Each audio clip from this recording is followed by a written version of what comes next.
The ocean's fastest growing forest is disappearing, and most people don't even know it exists. Kelp forests, sprawling underwater ecosystems, are vanishing at an alarming rate.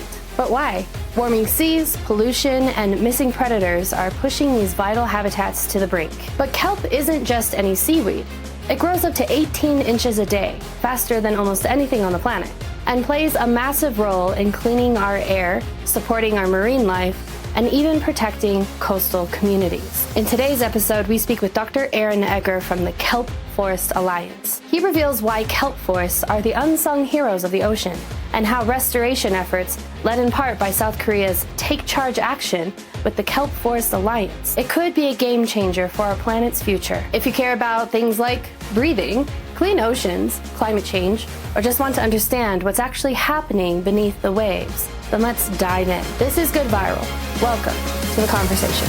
Hi, everybody. Welcome again to another GoodViral podcast. We're here with Dr. Eger from Kelp Forest Alliance. I want to jump right into this because this is a really compelling and interesting topic for me. It's always been difficult, really, because anybody that works or in any way with oceans and seas are so busy that it's very tough to get you guys here to join us. And the big question, I think, for myself and the listeners want to understand this better, because I think that most people like myself have limited knowledge. So can you fill us in a little bit, Dr. Eger, about why kelp, why it's important, what's the impact, and what's going on? What are you guys up to with this? It's a big ocean. It's a big problem. Kelp forests are this incredible underwater forest system that we have across most of our world's temperate and Arctic coastlines.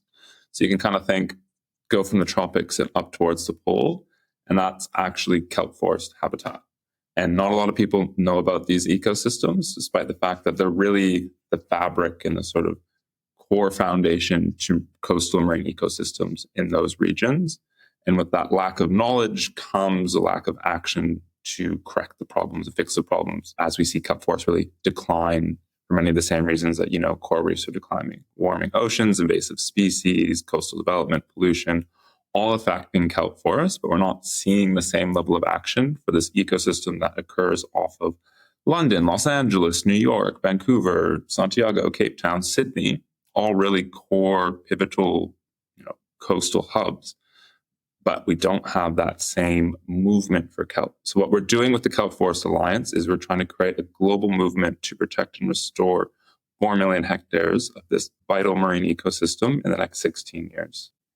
When I was on your website, I was learning a lot. I was learning there's a difference between what we think of in seaweed, like sushi, and kelp. So I was kind of like, what's going on with kelp? And I saw on your site, as well as doing my awesome research through Google, was finding that some species of kelp, and maybe you can expand a bit on that, is the second fastest growing organism on the planet. Is that correct? Or that's right. And it grows like 18 inches or 45 centimeters a day. That's absolutely right. So you can go snorkeling in a kelp forest and come back in 2 or 3 days, and it's the length of your arm, taller. We're only beaten out by bamboo, but yeah, we've got giant kelp as the second fastest growing organism on the planet. So it goes incredibly quickly, especially over those summer months where you just go snorkeling one day and you come back and it's an entirely different place. Yeah, so it's quite interesting to me that, something that can grow back so quickly is having a hard time doing that, right? Yeah. So can you kind of expand a little bit about a little bit more in terms of what is preventing these kelp forests from being able to grow so quickly or to replenish? Well, I do think that's a great point on the sort of optimism for fixing the problem. So you can regrow a kelp forest in a year, maybe 2 years, and then all the animals that live in that forest start to come back over those next following few years as well. So to me, it is really a solvable issue when we have lost these kelp forests. It's not like we need to wait 250 years for old growth forest to reestablish. We just have to wait those 2 to 4 years for the kelp forest ecosystem to reestablish. So despite that ability to grow so fast, they're still vulnerable, right? They're still affected by the same impacts and stressors that other plants and animals are on the planet. If it's too hot, then they just don't really photosynthesize as well. So they don't grow as well. They don't reproduce as well.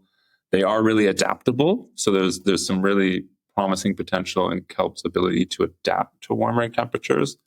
There's still limits to that, but we might have a species of kelp that grows in, say, 25-degree waters here in Australia, up around Queensland, and then that same species will grow in 6 or 8-degree waters down in southern Tasmania. So there is a huge ability in these kelp to adapt to a different range of environmental conditions.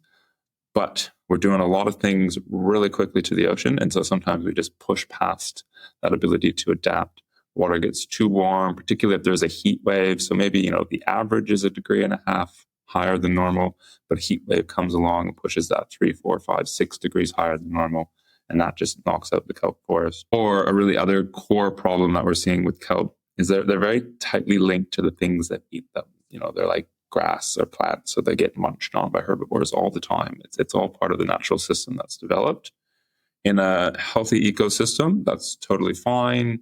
Herbivores will graze on the kelp forest. The kelp grows really quickly. It can come back from that. It can sustain that grazing pressure.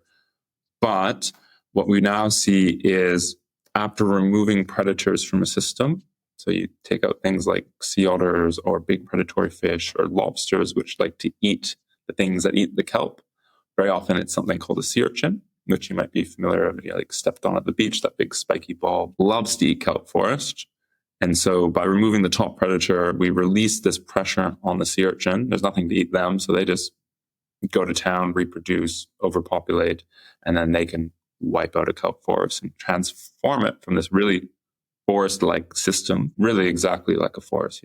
You're sitting at the bottom, you're looking up. There's trunks and canopies and swaying and birds flying around, except they're fish and all sorts of analogies that you can really just plug into going for a walk on the land forest.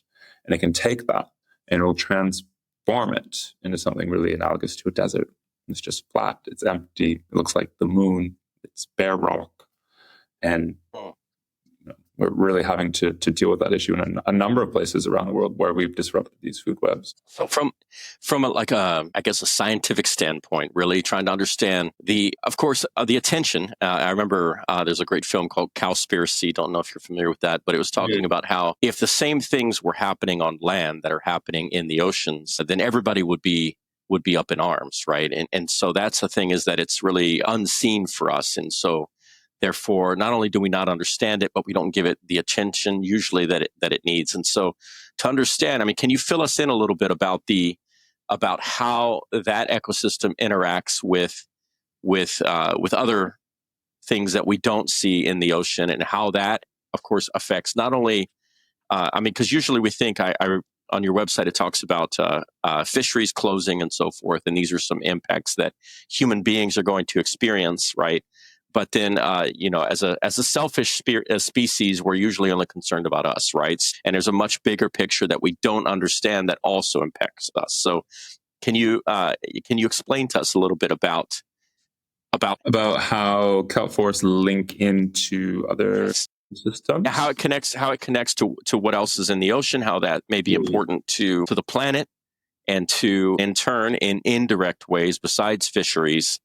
And his fisheries as well, how that would connect or relate to human beings and things that we may not see or understand. For sure. So I really take to calling kelp forests the fabric of our cold water seas. And that's A, because I'm a little bit biased and I love kelp, but B, I think really quite objectively true in that they are this foundation species. Keeping with that forest analogy, they create the structure for animals to live in. They create the biomass for animals to eat. So you start taking that out of the system and everything just falls apart. There's going to be less of everything within an ocean ecosystem. If there's less energy being fueled through it, there's less space to live, there's less space to hunt in both directions. There's just an absence of structure and energy flowing through. So it absolutely affects things like economic fisheries, but it also just really underpins these coastal ecosystems, which, as I stressed, is really a massive chunk of our coastline. About 1/3 of our world's coastline has a kelp forest stretching across it. In these colder waters where you have rocky reef, you tend to have a kelp forest. So their significance is incredible on the global scale, both for people and also just for the overall health of the ocean. And indeed, that's, a message we're really trying to get across, in that we are advocating for an increased kelp forest conservation, restoration, protection awareness, but it's all linked. You could just replace the word kelp with ocean in a lot of these areas, and you'd be coming with similar sort of solutions or activities that need to take place. So we love kelp because they are the foundation in much of these coastlines, but then they're also linked to everything else, from snails to whales. When you talk about kelp forests, I was looking at your website, looking at all the photos that you have, like a photo contest as well, which was beautiful. And one of them reminded me of the documentary My Octopus Teacher. It's pretty popular and on Netflix. If those who have not seen it do, it's beautifully made. And it's in South Africa. And this guy is just swimming around basically in this kelp forest, small kelp forest. And it's absolutely amazing. Normally, my experience with kelp has been slimy, tangly, getting in the way of my waves. But then watching that documentary, I started to realize it's actually quite beautiful if you really get down there. And I saw a picture of you. I think you're just laying in the kelp at the bottom of the ocean. And I was like, that would be quite a great view looking up.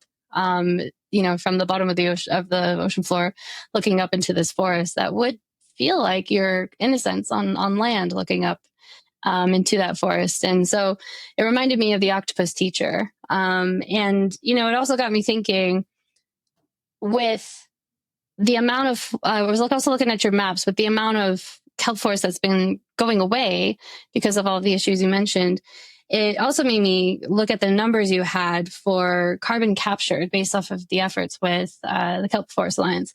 And I did my little maths sheet here. So forgive me if some of the numbers aren't quite exact. But on your website, you mentioned you estimated 486 approximately 1,000 tons of CO2 carbon captured. And, when I see these big numbers, I kind of have to have a visualization of what that looks like. And so for those who have listened to a few of these episodes, here I go again.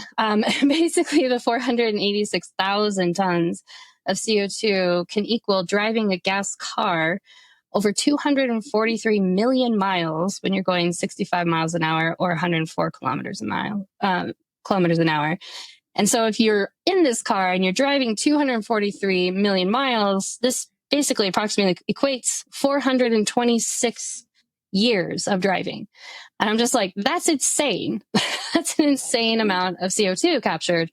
And, I just want to kind of give it applause to that, because I'm sure all the octopus appreciate it, but also our world can appreciate it, because a lot of us don't think about the oceans being a carbon sink. We tend to think of trees and things like that, which are important, but the ocean itself is quite the carbon sink. So could you just kind of make a little comment on that, the efforts that's happened with that, with the Kelp Forest Alliance, and specifically something about South Korea being pretty imperative to all of these efforts as well?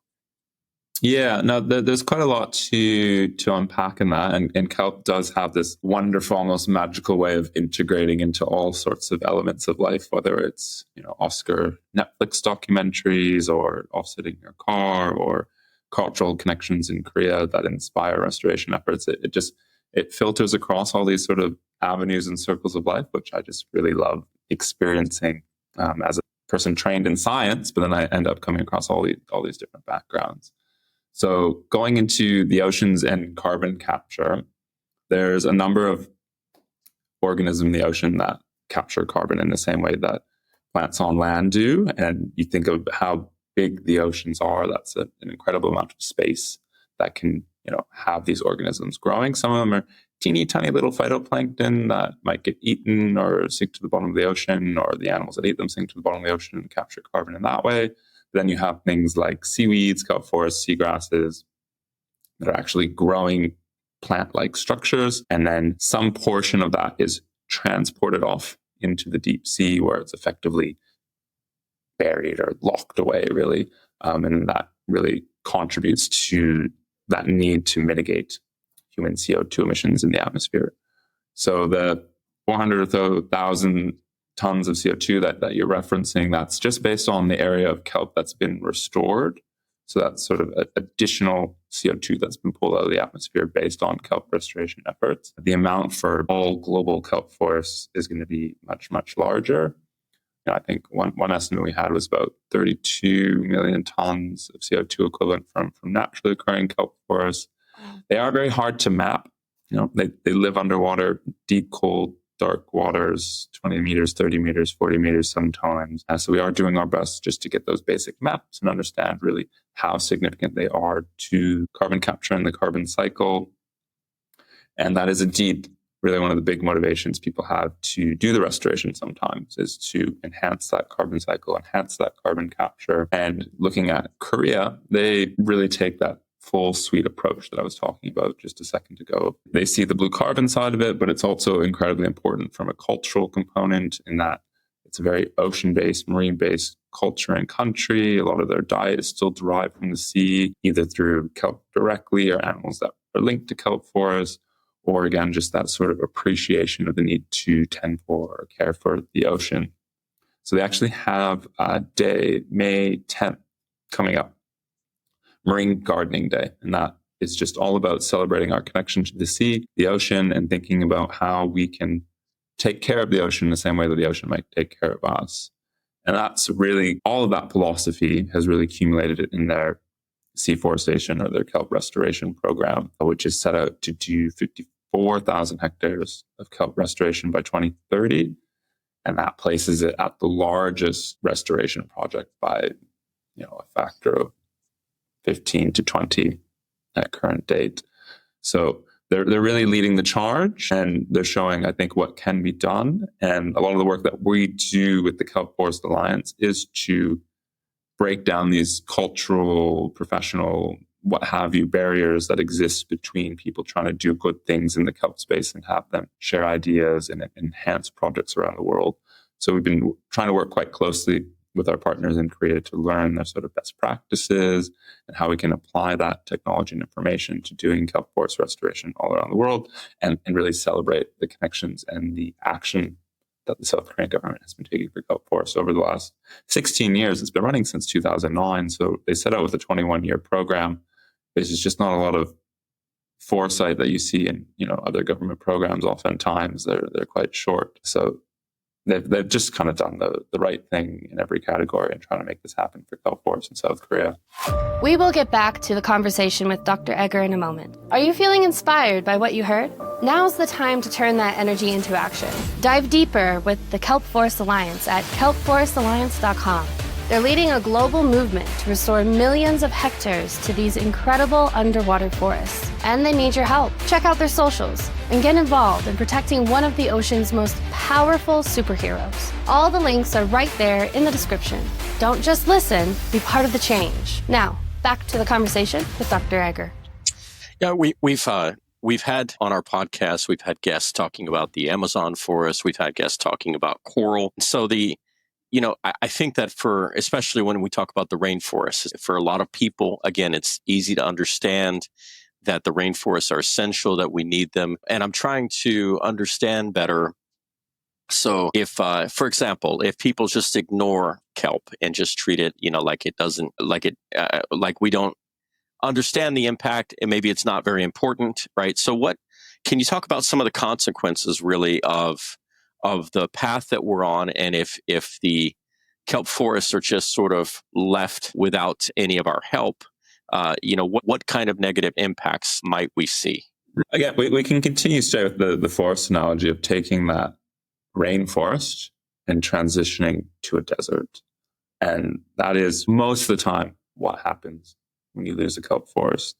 So with that, you lose the oxygen that's produced by the forest, you lose the carbon that's captured and cycled, you lose the nutrient cycling, you lose the habitat, you lose the food for the species of the animals that live there, you lose the ability to go there yourself, you lose the ability to have that connection to your culture that's existed for however many millennia based on that relationship between people and nature, and it's just disappeared. So there's sort of tangible, yes, the multi-million-dollar abalone fishery is collapsing, and then there's the more sort of intrinsic, this is just something that has sustained a culture or society for millennia, living all on the coastline, and that's no longer there for their children to experience or to understand or to experience themselves. So there's a lot on the line, really, when we lose a kelp forest over a large coastal area, because it is so intrinsically linked, as I've been trying to stress, to just the general ocean health for those areas. You might not know it because there's just not the same amount of attention to kelp as there is to, say, coral reefs. But for most of our world's coastlines, they're really that key habitat that we need to care about when we think of oceans. And I'm kind of sitting here thinking, what happens in someone's life to start geeking out about kelp? Like, what was your story where you're just like, kelp is awesome and I want to get a doctorate in it? Like, tell us a little bit about that. I went swimming one day, kelp touched me and my life was forever changed. No, I think kelp for me sat in this really interesting intersection.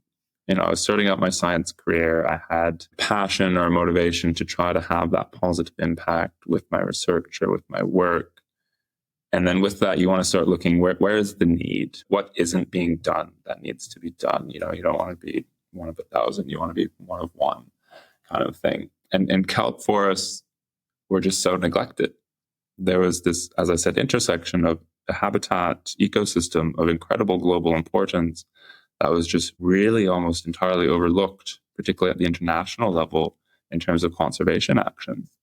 So we've got some analysis that shows that, every time kelp forests are mentioned in international policy, seagrass, mangroves, salt marsh, coral reefs are included 8 to 44 times more. And that's just the marine habitats. If you took that to the terrestrial habitats, that would be even astronomically out of proportion. So for me, looking to help the oceans, kelp was just there. I'm a cold water boy. I grew up in Canada. I feel that sort of need to protect something that I relate to and sustains that ecological identity that I grew up with. It is just, as I said, the fabric for Canadian seas. It's the fabric for Southern Australian seas where I work now and live now. So it was needed. It was needed and it had the potential. And that's really how I kind of got consumed in the kelp space. And then there's just been so many incredible things to work on since then, because as I said, that there's just this huge potential to actually make it happen. And you mentioned, I want to go back to something you mentioned, because I just recently, my brother sent me this thing talking about how coconuts kill more people every year than sharks do. And I replied, great. Now when I'm swimming, I have to be afraid of coconuts, right? But you talked about the predators. So what's going on there? Why are predators being eliminated, as you said, or I don't know if that's the right word, but if you take away the predators, then you take away what's eating the sea urchins. And so what's the reason for that? Because it seems like we're seeing collapse from many different angles. So there's the kelp are at risk in so many different ways. But then you mentioned the predators, and I want to understand that better, because I know that sharks are given a bad rap, and of course I don't think otters, or sea otters, or sea lions, seals are usually looked at in a bad way unless they're competing directly with the fishermen. So can you talk about that a little bit so we can understand that a little bit better? Yeah, I mean, minus sea otters, the short answer is they're tasty. But those are the things people just really like to eat.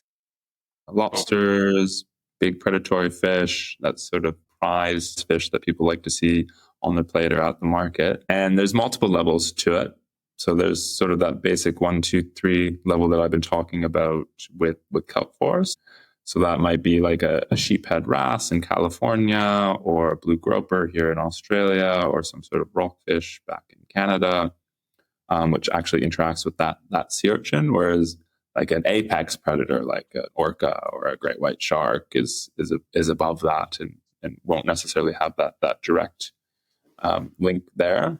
But there has been some research starting to look at that link as well, and links between orcas and otters and urchins and kelp forests, and understanding how changes in those populations trickle through the food web. So it's all very much interlinked, but when it comes to sort of most direct management interactions, we tend to focus on that basic 1, 2, 3 step, and focusing on those sort of mid first level predators that would either eat the sea urchin or the sometimes herbivorous fish that would otherwise eat the kelp forest. When it comes to replanting or restoring a kelp forest, I understand, on terrestrial, you plant a tree in the ground.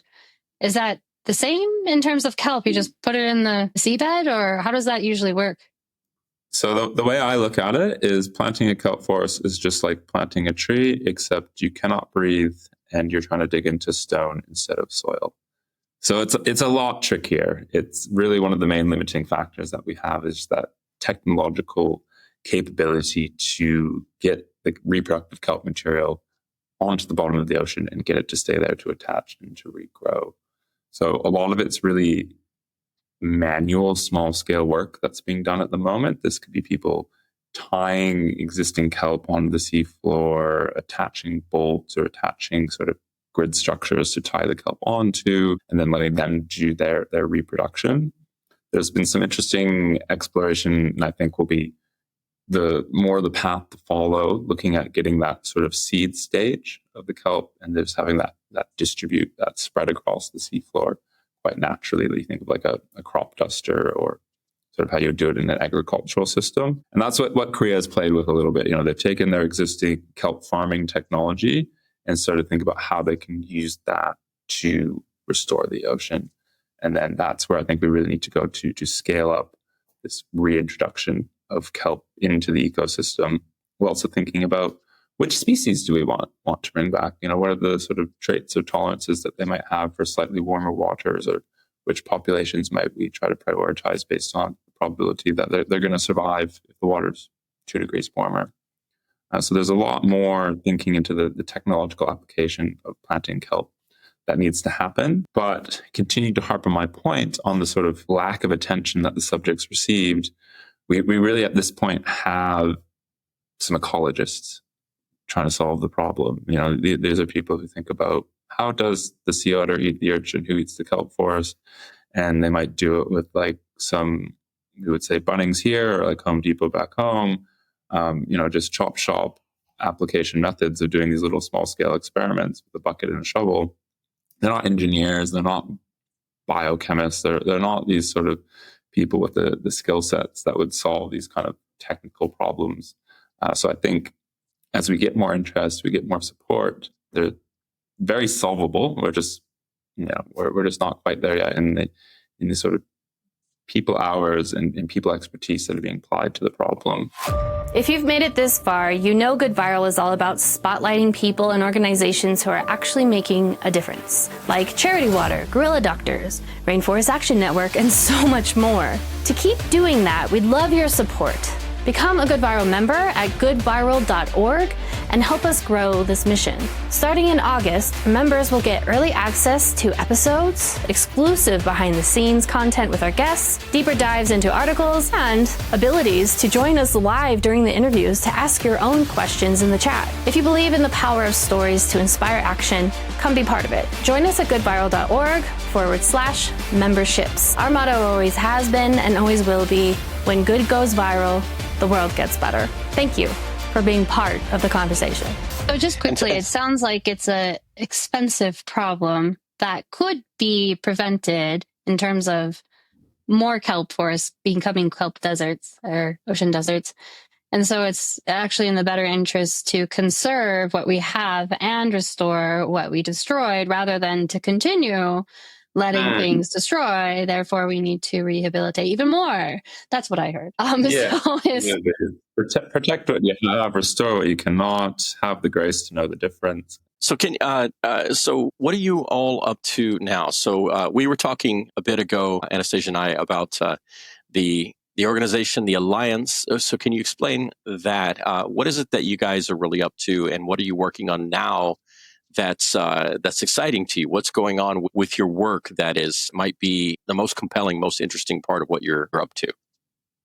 So our biggest movement project is the Kelp Forest Challenge, and that's this effort to both protect and restore kelp forests around the world.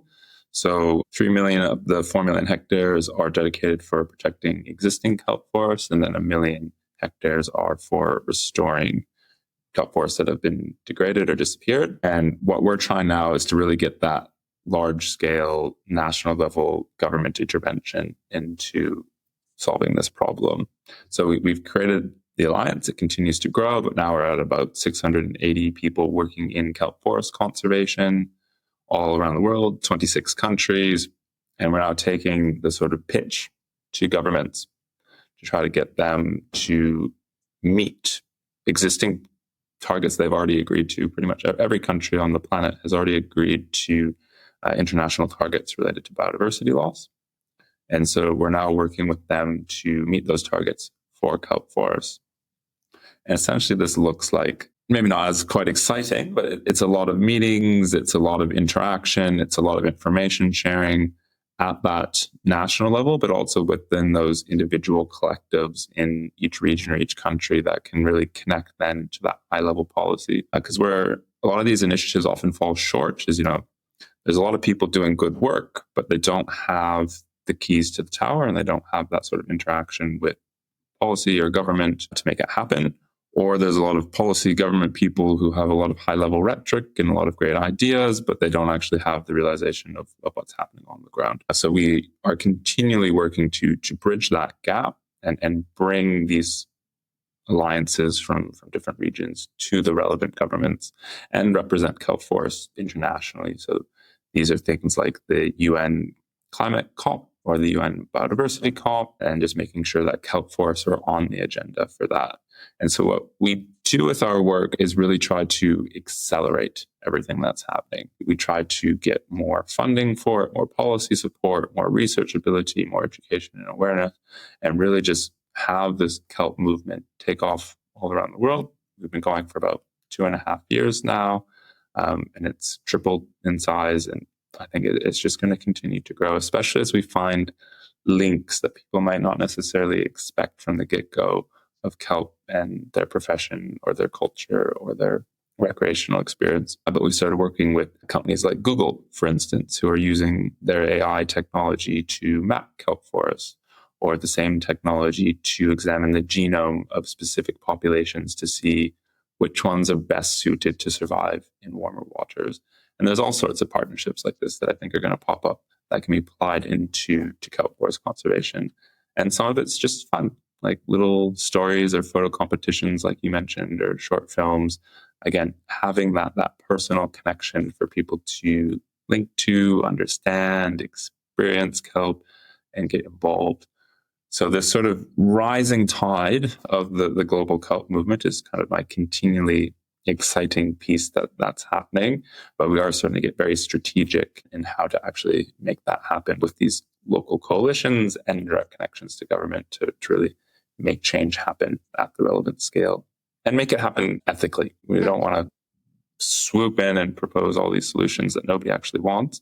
It's all about bringing that sort of grassroots action and then connecting it to that high level dialogue and then seeing the best that can happen. As we start to kind of round out our conversation here, you brought up local cultures, and we've talked a bit about fisheries that are closing, and local cultures, especially indigenous, tend to be a little bit more associated with however many thousands of years of fishing in those waters. And I saw on your website that you have somebody on staff or volunteering that works with indigenous communities. And so I'm not sure if you could comment a little bit more on that and how they get a little bit more involved with the movement and the alliance. Absolutely. So most coastal nations, tribes, indigenous groups in temperate and Arctic regions are going to have a link to kelp forests just because of that connection to the ocean. As I've been saying, kelp forests are just so deeply connected to ocean health and sustainability and sustenance in these regions. It's not been a topic that's received a whole heap of attention to date. So we're actually working on a new project just as a first sort of listening experience to bring together different indigenous groups from around the world and hear sort of where kelp fits into their ocean management strategies, into their culture, their experience with environmental management, and what the really key priorities and needs are to accelerate or empower action to more sustainably manage kelp forests and the ocean in their regions. So it's an ongoing effort. I think a lot of what will happen will be dictated from the perspective of the people in those regions. Again, not wanting to force any solutions on any group, person, or organization, but really see what's needed and try to provide that capacity. And that's where the alliance is so powerful, right? We start to do this in a few locations around the world, and that spreads to other locations and then more locations, and it all kind of ripples up or down depending which direction you're going to. And so this is our first sort of foray into the avenue. And then we expect that really to grow as more groups become involved, and we can empower that side of kelp forest management across the world. I feel like, I don't know why this occurred to me, but this whole thing for me feels a little bit like we're trying to communicate with an alien species, trying to understand them, and they're trying to understand humanity, because it seems like the oceans are not really, or haven't been very well understood. In other words, I think about, in my lifetime, right, the talk has been about coral, it's been about whales. If I was on a boat somewhere, floating around, and somebody said to me, hey, well, what do you think about kelp and what's going on? I would be like, what do you mean? So I think that it's educational, but it's interesting because as you're talking, it's like, okay, this is like, in many ways, a missing link to the picture, understanding the seas. And of course, when we talk about coastal, we're talking about the oceans, but also how the oceans relate to us as human beings. Where we meet the oceans is on the coastline. And so it just seems to me, I'm trying to summarize here, but I'm also trying to sort of understand better. It seems to me that this is really, in many ways, a very, very important link to really the ongoing survival of the oceans, the seas, and the fishing industry, our connection to the seas. So can you just speak in general, or because I don't know what the question really is, I'm just trying to really learn. And I think a lot of people don't understand very well. When we talk about, what would you say, I guess this is really the question, what would you say is the big thing that in your experience, people need to know or need to learn about kelp, and what is the information that the human species hasn't understood so far and that we're just really waking up to now? It's a very high level answer, and it's just the kelp itself, because so many people aren't even aware that kelp is a thing, or if they are aware of it, they might think it's what you eat in your sushi roll, which is not. That's a different kind of seaweed. Or it's the thing that washes up on the beach and it's a bit stinky and slimy, but it doesn't really play any other important factor.